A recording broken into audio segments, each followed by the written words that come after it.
OLUMUJI Peter, will be secretary of Command and Control Center of FCT. In the here for studio with me. I don't even forget. Oga, good morning. Good morning.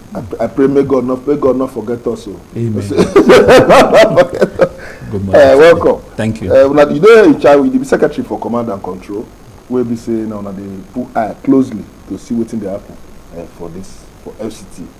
Tomorrow na election. What's gonna plan tomorrow? Yes, my people, good morning again. And we know say tomorrow night be the election. Even though say many people think say election no go hold, but from waiting with the see now, we know say the election don't come and it will hold. Now, in terms of security, a lot of preparations have been going on behind the scene to make sure that the election in FCT, go without no begay. You understand? And if you look at the handbook on election security, we focus more on the security personnel. Chapter 1 and section 2, subsection 1. It tells us what election security they all about. It says election security is the process being taken adequately to ensure the safety of election materials, the election officials, and even the general public before, during, and after the election. And when you look at this definition, it means say security preparation towards election don't start even before this day. And for FCT, the Commissioner of Police, CP Sadiq Abubakar, PhD MNI, is the one in charge of the general security for this election. And that same handbook also make us know the people where they involved in election security. They call the election security personnel. Providers. Not be everybody they involved in election security. You understand? And for that guideline, those where they in charge of election security, number one are Nigerian police, who will be the lead agency. Then you have the Police Service Commission, you have the Nigerian Army, you have the Nigerian Air Force, you have the Nigerian Navy. You can't get the Federal Fire Service, the NDLEA day, Nigerian Custom day, Nigerian Immigration Service day, Nigerian Correctional Service, where they call Nigerian Prison. What's immigration you do for? I will tell you everything now. Okay. EDE, EFCC day, ICPC day. Even, for election? Yes, for these are election security providers. We go do polling unit. We go no be polling unit now. General security. Okay. Now you still have the Office of the National Security Advisor, and even Nigeria Identity Management NIMS. They do. This set of people now supposed provide security during the election period. And why I list all these agencies out, we say if you see any vigilante saying they provide election security, they know they captured. If you see private security guards saying they provide the election security, they know they captured. If you even see all these state security, something where they established for states, they know they as election security providers. So that somebody no go deceive you when you go out tomorrow. You see some vigilantes somewhere, they say that they provide security towards the election. They are not part of the election security providers. So a good move will emphasize that one for our people. Then also, say restriction of movement day. The restriction of movement start from 12 a.m. to 6 p.m. on the election day, which is the 25th. 6 p.m. 12 a.m.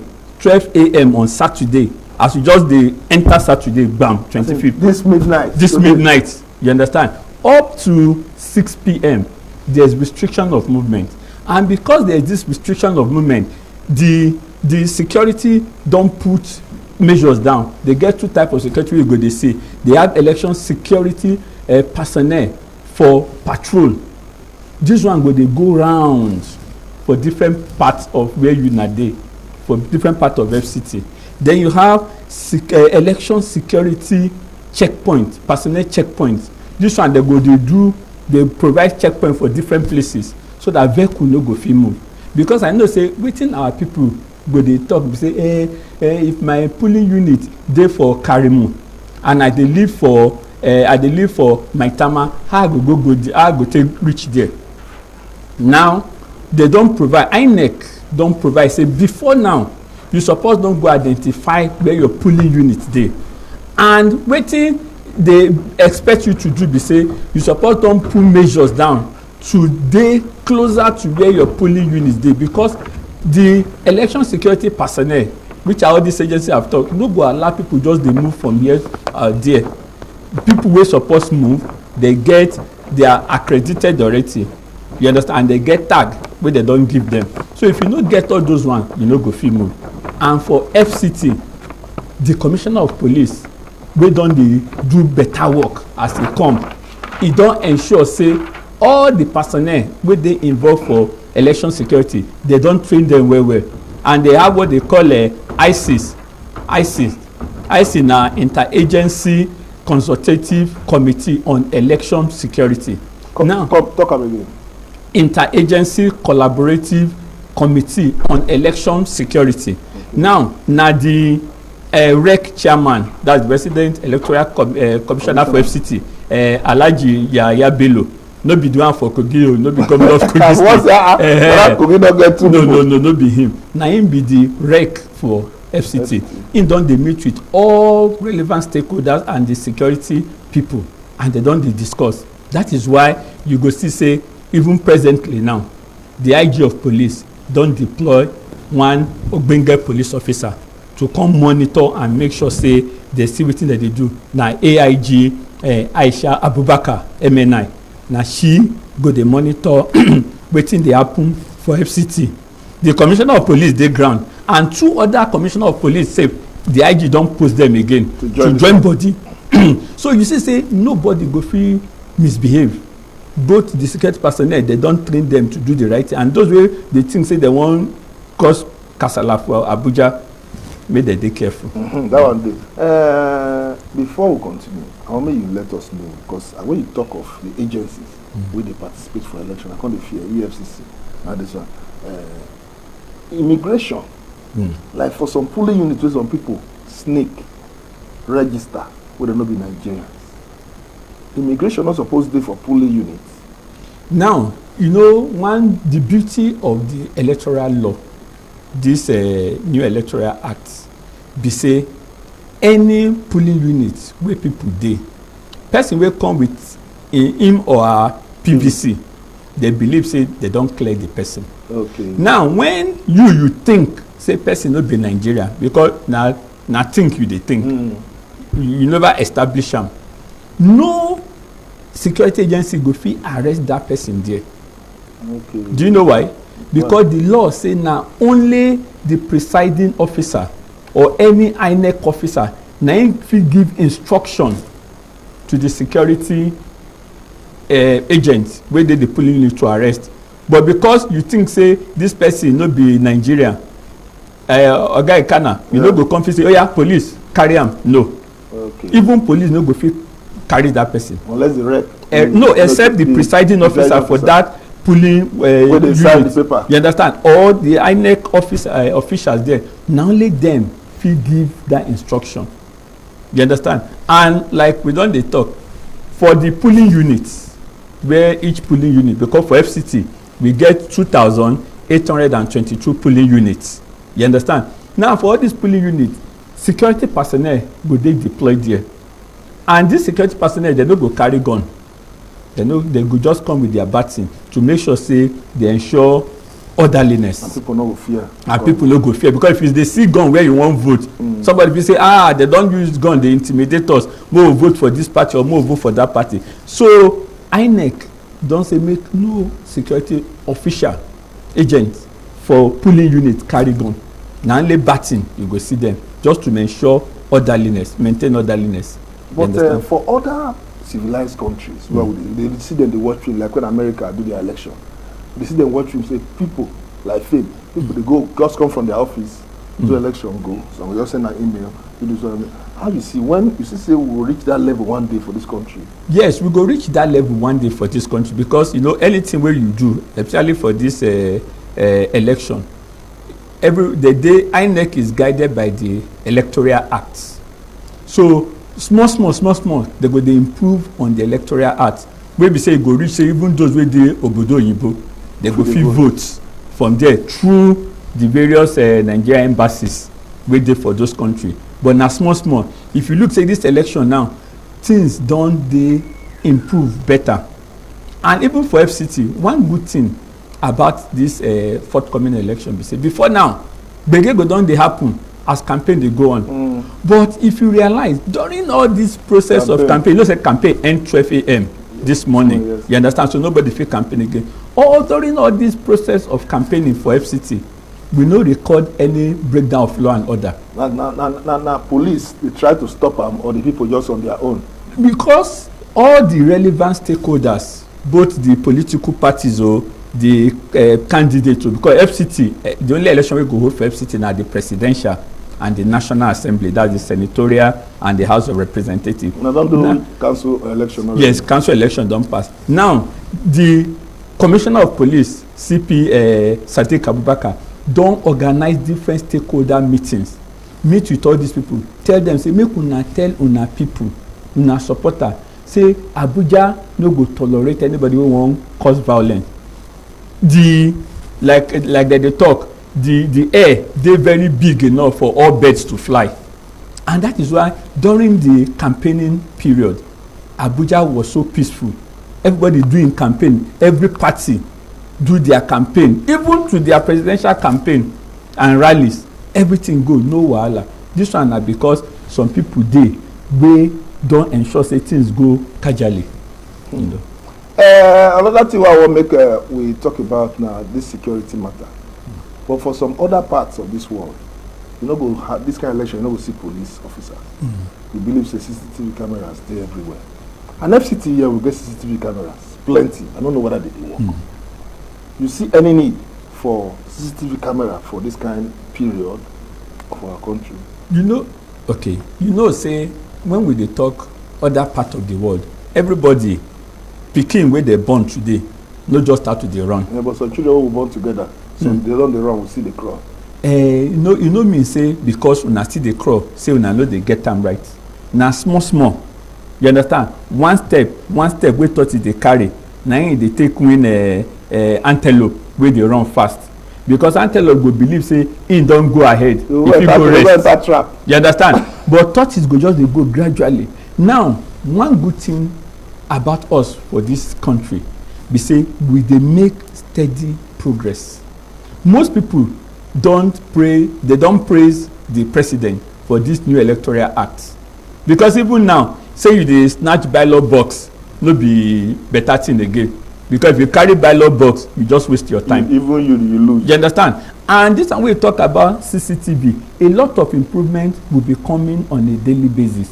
You understand? As the year go by, so we are improve the government dey improve on the electoral act. But now when you come down to FCT, for FCT now, the Commissioner of Police, who is the lead agency, you understand, and the head of the security agencies for FCT, they don divide Abuja into 9 sectors.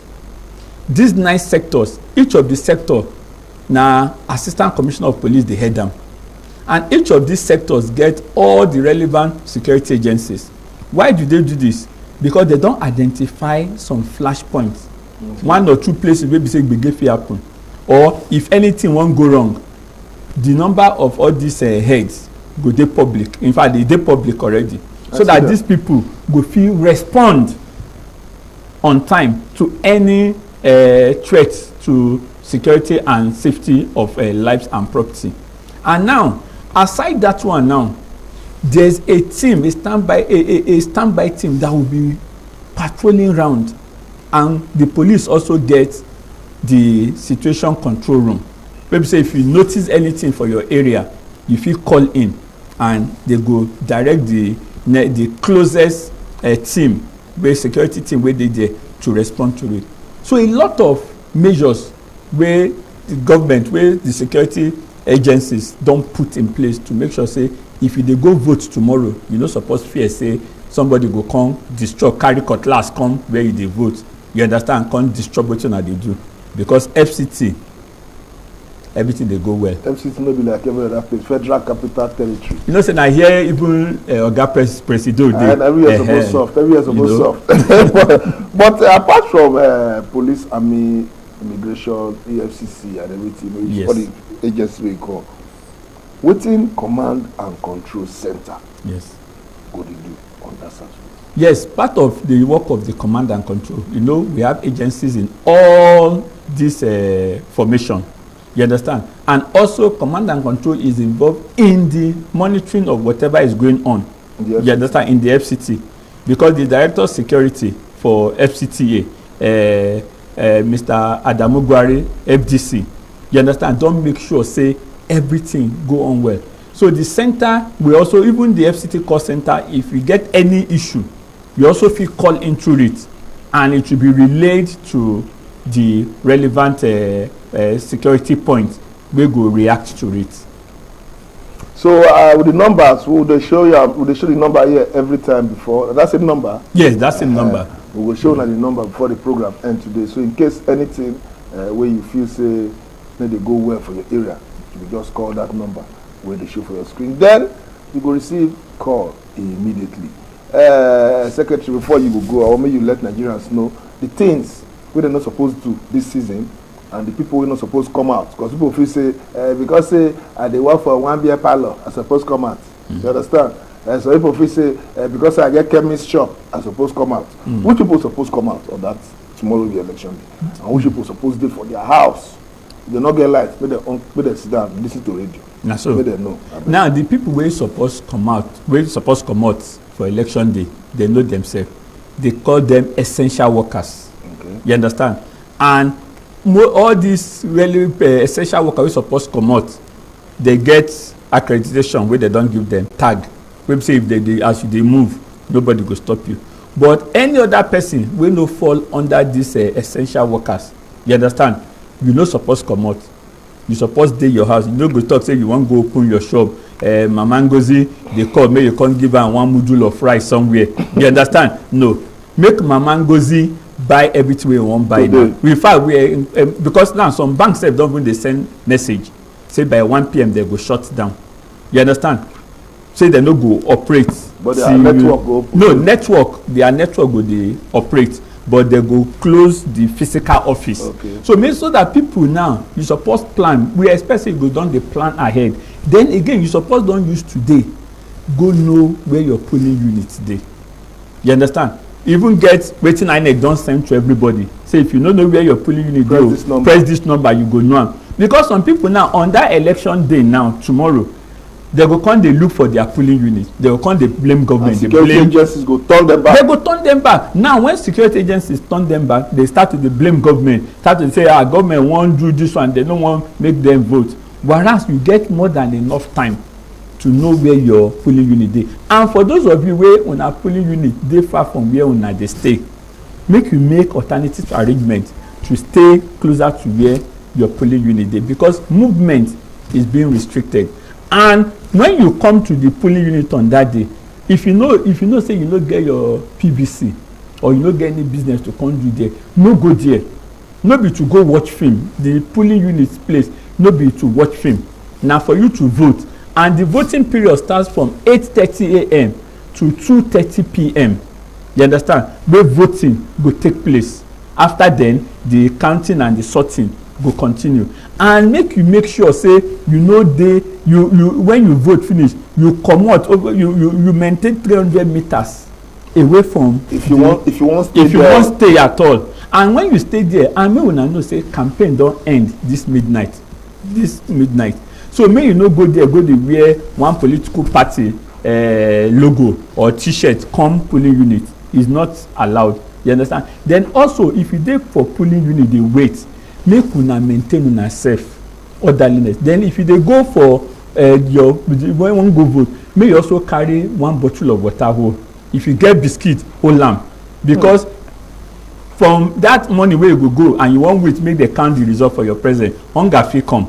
So make you carry all this small small thing. If you get umbrella, carry umbrella. Even if you even get small chair, you fit carry small chair go, so that if you wan sit down, you no go dey sit down for ground. But wetin make us wan dey stand for polling unit till dem count?